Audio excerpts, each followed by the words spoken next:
Praise the lord, hallelujah. ಸ್ತೋತ್ರ ಸ್ತೋತ್ರ ಸ್ತೋತ್ರ. ಕರ್ತನ ಅತಿಪರಿಶುದ್ಧವಾದ ನಾಮಕ್ಕೆ ಮಹಿಮೆಯುಂಟಾಗಲಿ. ಈ 2020 ಇಸುವೆ ಡಿಸೆಂಬರ್ ತಿಂಗಳು 6ನೇ ತಾರೀಕು ಭಾನುವಾರ ದೇವರ ಪಾದ ಸಮ್ಮುಖದಲ್ಲಿ ಬಂದು ಕರ್ತನನ್ನು ಸ್ತುತಿ ಮಾಡುವಂತೆ ಕೊಂಡಾಡುವಂತೆ ದೇವರು ಕೊಟ್ಟ ಈ ಒಳ್ಳೆಯ ಅವಕಾಶಕ್ಕಾಗಿ ದೇವರನ್ನು ಸ್ತುತಿಸೋಣ. ಯೆಹೋವ ಒಳ್ಳೆಯವನು, ಆತನ ದಯೆಯು ಸದಾಕಾಲ ಇರುವುದು. ಕೈಗಳೆತ್ತಿ ನಾವು ಆಗಿರುವ ಕಡೆ ಕರ್ತನೆ ಗಣಪಡಿಸುವ.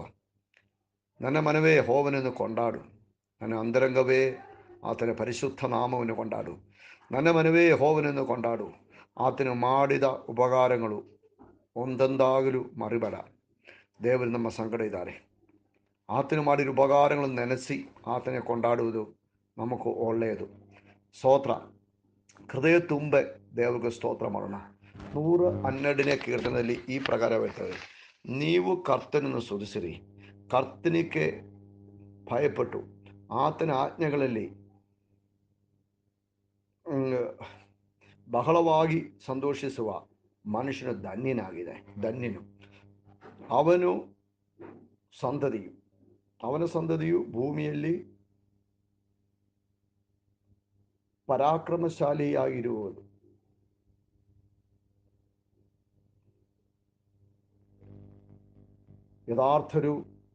ಯಥಾರ್ಥರ ಸಂತತಿಯು ಆಶೀರ್ವಾದ ಹೊಂದುವುದು. ಅವನು ಬಡವರಿಗೆ ಧಾರಾಳವಾಗಿ ಕೊಡುತ್ತಾನೆ.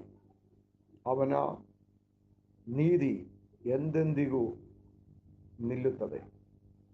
ಅವನ ಕೊಂಬು ಗಣದಿಂದ ಎತ್ತಲ್ಪಡುವುದು. ಪ್ರಿಯರೇ, ದೇವರ ವಾಕ್ಯಕ್ಕಾಗಿ ಸ್ತೋತ್ರ ಹೇಳಿಕೊಂಡು ನಾವು ಪ್ರಾರ್ಥನೆ ಮಾಡುವ. ನಮ್ಮನ್ನು ಬಹಳವಾಗಿ ಪ್ರೀತಿ ಮಾಡುವ ನಮ್ಮ ತಂದೆಯಾಗಿರುವ ದೇವರೇ ಕರ್ತಾವೇ, ಆಶೀರ್ವದಿಸಲ್ಪಟ್ಟುವ ಸಮಯಕ್ಕಾಗಿ ಸ್ತೋತ್ರ. ದೇವರ ಪಾದ ಸಮ್ಮುಖದಲ್ಲಿ ಇನ್ನೊಂದು ಸಾರಿ ಬಂದು ಕರ್ತನನ್ನು ಸ್ತುತಿ ಮಾಡುವಂತೆಯೂ ಕೊಂಡಾಡುವಂತೆಯೂ ದೇವರು ಕೊಟ್ಟ ಒಳ್ಳೆಯ ಅವಕಾಶಕ್ಕಾಗಿ ದೇವರನ್ನು ಸ್ತುತಿಸುತ್ತೇನೆ. ತಂದೆ, ಈ ಪ್ರಾರ್ಥನಾ ಶಬ್ದವನ್ನು ಕೇಳುವ ಪ್ರತಿಯೊಂದು ಮಕ್ಕಳನ್ನು ಆಶೀರ್ವಾದ ಮಾಡಿ ಅವರೇ ನಿಮ್ಮ ದಯೆಯಿಂದ ತುಂಬಿಸು, ಕರುಣೆಯಿಂದ ತುಂಬಿಸು, ದಾರಿ ನಡೆಸು ಸ್ವಾಮಿ. ಕಷ್ಟಕಾಲದಲ್ಲಿ ಸಹಾಯಕನು ನೀವೇ. ರೋಗಿಗಳಿಗಾಗಿ ಪ್ರತ್ಯೇಕ ಪ್ರಾರ್ಥನೆ ಮಾಡಿದ್ದೇನೆ. ಎಲ್ಲ ರೋಗಗಳಿಂದ ಬಿಡಿಸು. ಶರೀರದಲ್ಲಿ ಅಸ್ವಸ್ಥರಾಗಿ ಬಲಹೀನತೆಯಿಂದ ಎದ್ದೊಳಕ್ಕಾಗದಿರುವ ಮಕ್ಕಳಿಗೂ, ಬ್ಲಡ್ ಕಮ್ಮಿಯಾಗಿರುವರು, ಹೀಮೋಗ್ಲೋಬಿನ್ ಕಡಿಮೆ ಇರುವರು, ಯೇಸುವಿನ ನಾಮದಲ್ಲಿ ಸೌಖ್ಯ ಆಗ್ತಾ ಇದೆ. ಸೌಖ್ಯವಾಗಲೇ. ಕೆಲಸ ಜಾಗದಲ್ಲಿ ಭಾರಗಳು, ಹೆವಿ ಡ್ಯೂಟಿಯಿಂದ ಕಷ್ಟಪಡುವರು, ಅದು ಬಿಡುಗಡೆಕ್ಕಾಗಿ ಬೇಡಿಕೊಳ್ಳುವರು. ಸಮಾಧಾನ ಕರ್ತರು ಅವ್ರಿಗೂ ಸಹಾಯ ಮಾಡುತ್ತಾ ಇದ್ದಾರೆ. ಜೋಬು ಇಲ್ಲದಿರೋರಿಗೆ ಕೆಲಸ ಸಿಕ್ಕಲಿ. ಫೈನಾನ್ಷಿಯಲ್ ಕ್ರೈಸಿಸಲ್ಲಿ ಹೋಗುವವರೆಗೂ ಯೇಸುವಿನ ನಾಮದಲ್ಲಿ ಇವತ್ತು ಬಿಡುಗಡೆಯಾಗುವಂತೆ ಪ್ರಾರ್ಥನೆ ಮಾಡ್ತೇನೆ ಸ್ವಾಮಿ.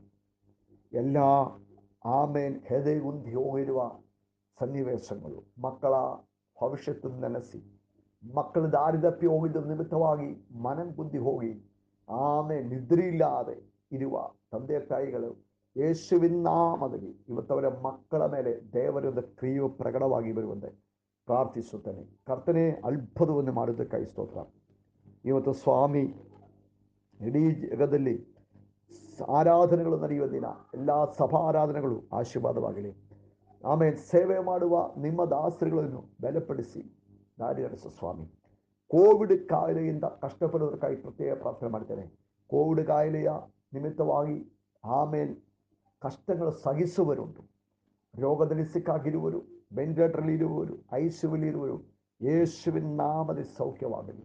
ಒಂದು ಬಿಡುಗಡೆಯ ಶಕ್ತಿಯು ವ್ಯಾಪರಿಸುವಂತೆ ಪ್ರಾರ್ಥನೆ ಮಾಡ್ತೇನೆ ಸ್ವಾಮಿ. ಕರ್ತಾವೇ, ಪ್ರಾರ್ಥನೆಯನ್ನು ಕೇಳಿದ್ದಕ್ಕಾಗಿ ಸ್ತೋತ್ರ. ನಿಮ್ಮ ನಾಮವೇ ಮಹಿಮೆಪಡುವುದಕ್ಕಾಗಿ ಸ್ತೋತ್ರ. ನಿಮ್ಮ ಕರದಲ್ಲಿ ಸಂಪೂರ್ಣವಾಗಿ ತಗಿಸಿ ಒಪ್ಪಿಸಿಕೊಡ್ತೇನೆ ಯೇಸುವಿನ ನಾಮದಲ್ಲಿ. ಜೊತೆಯಲ್ಲಿ ಪ್ರಾರ್ಥನೆ ಮಾಡಿದ ಪ್ರತಿಯೊಂದು ಮಕ್ಕಳ ಹೃದಯದಲ್ಲಿಯೂ ದೇವರಾತ್ಮನು ಕ್ರಿಯೆ ಮಾಡಿ ನಿನ್ನ ಪ್ರೀತಿ, ನಿನ್ನ ದಯೆ, ನಿನ್ನ ಕನ್ನಿಗರ ಅಪಾರ ಎಂಬುದಾಗಿ ಅವ್ರಿಗೂ ತಿಳಿಯುವಂತೆ ಸ್ವಾಮಿ ಅವರನ್ನು ಮುಟ್ಟಿ ಬಿಡುಗಡೆಗೊಳ್ಳು ಸ್ವಾಮಿ. ಕರ್ತನೇ, ಪ್ರಾರ್ಥನೆ ಕೇಳಿದಕ್ಕಾಗಿ ಸ್ತೋತ್ರ ಯೇಸುವಿನ ನಾಮದಲ್ಲಿ ತಂದೆ. ಪ್ರಿಯರೇ, ಇವತ್ತು ಭಾನುವಾರ ಇಡೀ ಜಗದಲ್ಲಿ ಆರಾಧನೆ ನಡೆಯುವ ದಿನ. ಆರಾಧನೆಗೂ ನೀವು ಬೇಗದಲ್ಲಿ ರೆಡಿಯಾಗಿ ಒಳ್ಳೆಯ ಡ್ರೆಸ್ಸುಗಳು ಹಾಕಿಕೊಂಡು ಭಯಭಕ್ತಿಯಿಂದ ಹೋಗಬೇಕು. ಮನೆಯಲ್ಲಿ ಕೂತ್ಕೊಂಡು ಆನ್ಲೈನಲ್ಲಿ ನೋಡುವರು, ದಯವಿಟ್ಟು ಆಮೇಲೆ ನಿಮ್ಮ ಡ್ರೆಸ್ಸುಗಳೆಲ್ಲ ಚೆನ್ನಾಗಿ ಹಾಕಿಕೊಂಡು ಪ್ರೇಯರಲ್ಲಿ ಕೂತ್ಕೊಳ್ರಿ. ಇದು ದೇವರ ದಿನ, ಕರ್ತನ ದಿನ. ಅದು ನಾವು ಪರಿಶುದ್ಧಿಯಿಂದ ಕೊಂಡಾಡಬೇಕು. ದೇವರು ನಮ್ಮೊಬ್ಬೊಬ್ಬರನ್ನು ಆಶೀರ್ವಾದ ಮಾಡಲಿ. ಇವತ್ತಿನ ಚಿಂತಕ್ಕಾಗಿ ಆಮೇಲೆ ಲೂಕನ ಬರೆದ ಸುವಾರ್ತೆ 12ನೇ ಅಧಿಕಾರ 6ನೇ ವಾಕ್ಯ. 2 ಕಾಸುಗಳಿಗೆ 5 ಗುಬ್ಬಿಗಳು ಮಾರಲ್ಪಡ್ತಾವಲ್ಲ, ಅವುಗಳಲ್ಲಿ ಒಂದಾದರೂ ದೇವರ ಮುಂದೆ ಮರೆತು ಹೋಗುವುದಿಲ್ಲ. ಪ್ರಿಯರೇ, ಇದು ದೇವರ ಹೇಳಿರುವ ಒಂದು, ಯೇಸುಕ್ರಿಸ್ತನ ಹೇಳಿರುವ ಒಂದು ವಾಗ್ದತ್ತ ವಾಕ್ಯ, ಬೆಲೆ ಕೊಡಿಸುವ ಒಂದು ವಾಕ್ಯ, ಧೈರ್ಯಗೊಳಿಸುವ ಒಂದು ಮಾತು. ನೀವು ಕಾಗಗಳನ್ನು ನೋಡಿರ್ತಾರಲ್ಲ, ಆ ಕಾಗೆಗಳು ಲಕ್ಷಾಂತರ ಇದ್ರೇಲು ಅಯ್ಯೋ ಅಂತ ಹೇಳಿಕೊಂಡು ಯಾವ ಕಾಗೆ ನಡೆಯುವುದಿಲ್ಲ. ಈ ಲಕ್ಷಾಂತರ ಕೋಟಿ ಕಾಕಗಳಿಗೂ ಪ್ರತಿಯೊಂದು ದಿನ ಊಟ ಕೊಡುವುದು ನಮ್ಮ ದೇವರಾಗಿದ್ದಾರೆ. ಇಲ್ಲಿ ಗುಬ್ಬಿಗಳ ವಿಷಯ ಹೇಳಿದರು. 2 ಕಾಸು ಕೊಟ್ಟರೆ 5 ಗುಬ್ಬಿ, ಅಂದರೆ 1 ರೂಪಾಯಿ ಇಲ್ಲ ಒಂದು ಗುಬ್ಬಿಗೆ. ಅಷ್ಟೊಂದು ಬೆಲೆ ಕಮ್ಮಿ ಇರುವ ಗುಬ್ಬಿಗಳನ್ನು ನಮ್ಮ ದೇವರು ಕಾಯ್ದು ಕಾಪಾಡುತ್ತಾ ಇದ್ದಾರೆ ಎಂಬುದಾಗಿ ವಾಕ್ಯ. ನಿಮ್ಮ ತಲೆ ಕೂದಲುಗಳು ಕೂಡಿ ಎಣ್ಣಿಸಲ್ಪಟ್ಟಿದೆ. ಒಂದು ಗಂಡನಿಗೆ ಗೊತ್ತಾಗಲ್ಲ ಗಂಡತಿಯ ತಲೆಯಲ್ಲಿ ಎಷ್ಟು ಕೂದಲಿದೆ ಅಂತ, ಗಂಡತಿಗೆ ಗೊತ್ತಾಗಲ್ಲ ಗಂಡನ ತಲೆಯಲ್ಲಿ ಎಷ್ಟು ಕೂದಲಿದೆ ಎಂಬುದಾಗಿ. ಆದರೆ ನಮ್ಮ ದೇವರಿಗೂ ಗೊತ್ತಿದೆ ನಮ್ಮ ಕೂದಲುಗಳು ಕೆಳಗಡೆ ಬಿದ್ದರೆ. ಅಂದರೆ ದೇವರ ಕೇರಿಂಗ್, ದೇವರ ಒದಗಿಸುವಿಕೆ, ದೇವರು ನಮ್ಮನ್ನು ಅರಿಯುವ ರೀತಿಗಳು, ಇದು ಅದರಲ್ಲಿ ಬರೆದಿದ್ದಾರೆ. ಪ್ರಿಯರೇ, ನಾವು ಏನಕ್ಕೆ ಮನಂಕುಂದಿ ಹೋಗಬೇಕು? ನಾವು ಕ್ರಿಸ್ತನ ರಕ್ತದಲ್ಲಿ ತೊಳೆಯಲ್ಪಟ್ಟವರಾಗಿ ಆಮೇನ್ ದೀಕ್ಷಾಸ್ನಾನ ತಗೊಂಡು ಕ್ರಿಸ್ತನ ಜೊತೆಗೆ ಸೇರಿದಾಗ ಆತನ ಮಕ್ಕಳಾಗಿ ಬಿಟ್ಟಿದೆ. ಆತ ನಮ್ಮ ತಂದೆಯಾಗಿದ್ದಾರೆ. ಈ ಬೆಲೆ ಇಲ್ಲದಿರುವ ಕುರಿಗಳನ್ನು, ಗುಬ್ಬಿಗಳನ್ನು, ಆಮೇನ್ ಗಿಣಿಗಳನ್ನು, ಆಮೇಲೆ ಕಾಗಗಳನ್ನು ಊಟ ಕೊಡಿಸಿ ನಡೆಸುವ ದೇವರು ಮಕ್ಕಳಾಗಿರುವ ನಮ್ಮನ್ನು ಎಷ್ಟರ ಮಟ್ಟಕ್ಕೆ ಆಶೀರ್ವಾದದಿಂದ ಒದಗಿಸಿ ನಡೆಸುತ್ತಾರೆ. ಆಮೇಲೆ ನಿಮಗೆ ಏನು ಬೇಕು ಎಂಬುದಾಗಿ ನೀವು ಬೇಡಿಕೊಳ್ಳುವುದಕ್ಕೆ ಮುಂಚೆನೇ ಗೊತ್ತಿರುವ ತಂದೆ ಎಂಬುದಾಗಿ ಮತ್ತಾಯನ ಬರೆದ ಸುವಾರ್ತೆಯಲ್ಲಿ ಬರೆದಿರುವುದು. ನೀವು ಏನು ಬೇಡಿಕೊಳ್ಳುತ್ತಾರೆ ಅದಕ್ಕೆ ಮುಂಚೆನೇ ನಿಮ್ಮ ಅವಶ್ಯಕತೆಗಳು ಗೊತ್ತಿರುವ ದೇವರು. ಆದರೆ ನಮಗೆ ಹಲವಾರು ಸಾರಿ ಸಿಗ್ತಾ ಇಲ್ಲ. ಅದಕ್ಕೆ ಕಾರಣವೇನೆಂದರೆ ನಾವು ನಮ್ಮ ತಂದೆಯನ್ನು ನಂಬುತ್ತಾ ಇಲ್ಲ, ಆತನ ಕೊಡುತ್ತಾರೆ ಎಂಬುದಾಗಿ. ನಾವು ಬೇರೆ ಮನುಷ್ಯರನ್ನು ಮತ್ತೆ ಆಮೇಲೆ ಪೇಡ್ಸನ್ನು, ಬಾಯಿಂಗನ್ನು ಎಲ್ಲ ನಂಬಿಕೊಂಡು ನಡೀತಾ ಇದೆ. ಕಾಗಕ್ಕೆ ಪೇಡ್ಸ್ ಇಲ್ಲ, ಕಾಗಕ್ಕೆ ಬಾಂಗ್ಬಾನಸ್ ಇಲ್ಲ, LIC ಇಲ್ಲ, ಯಾವುದೂ ಇಲ್ಲ. ಆದರೆ ಸಮಾಧಾನವಾಗಿ ನೆಮ್ಮದಿಯಾಗಿ ಅವುಗಳು ಹಾರಾಡಿಕೊಂಡು ಜೀವನ ಮಾಡ್ತಾ ಇದ್ದಾರೆ. ಒಂದು ಸಾರಿ ಒಂದು ಗಿಣಿ ಬೇರೊಂದು ಗಿಣಿ ಹತ್ರ ಹೇಳಿದ್ರಿಂದ ನೋಡುವ ಮನುಷ್ಯರು ಬೆಳಿಗ್ಗೆಂದೇ ಸುತ್ತುತ್ತಾ ಇದ್ದಾರೆ, ಸಾಯಂಕಾಲ ರಾತ್ರಿ ಆಗುವವರೆಗೆ ಸುತ್ತುತ್ತಾ ಇದ್ದಾರೆ. ಎಷ್ಟು ಗಾಬರಿ ಅವರಿಗೆ, ಏನು ಮಾಡಕ್ಕೆ ಓಡ್ತಾ ಇದೆ ಅಂತ ಗೊತ್ತಾಗ್ತಾನೆ ಇಲ್ಲ ಅಂತ.